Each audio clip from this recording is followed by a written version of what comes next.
राम रसोइया बैठी भाभी कावनी रानी, धाई ननदी भाभी लगे जाई हो।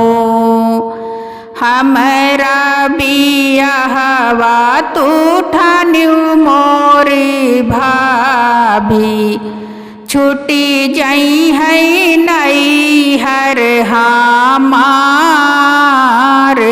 हो। हमरा बियाहवा तू ठान्यू मोरी भाभी, छुटी जई है नई हर हमार हो। एक बात तो से बताई मोरी भाभी, सुन लीहू बिनती हमार हो।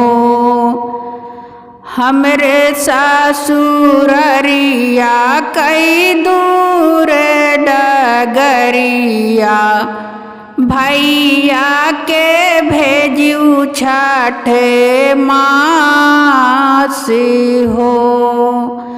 अवध नगरिया के दूर डगरिया, भैया के भेजू छठ मास हो। इतनी बचन सुनी भाभी कावनी रानी, बतिया बोलाई गरुआई हो।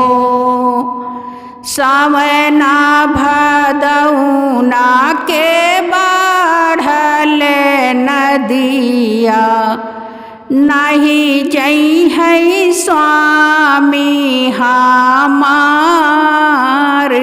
हो। सावना भदौना के बाढ़ल नदिया, नहीं जई है स्वामी हमार हो।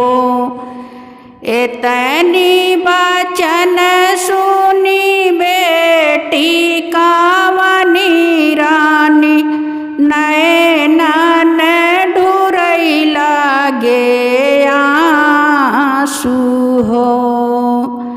भैया के मोरी मैया भाभिया पे नावई, के लई है सुधिया हमार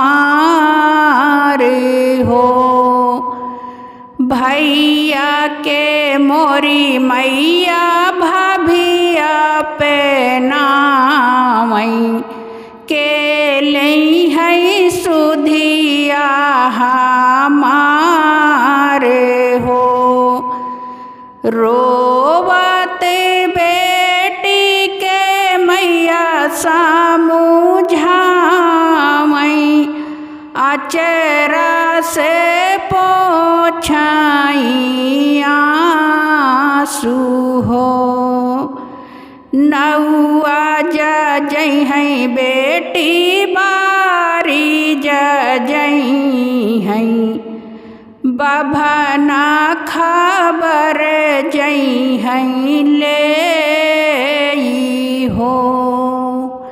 नौआ जई है बेटी बारी जई है, बभना जई है खबर ले हो। बभना जई है खबर ले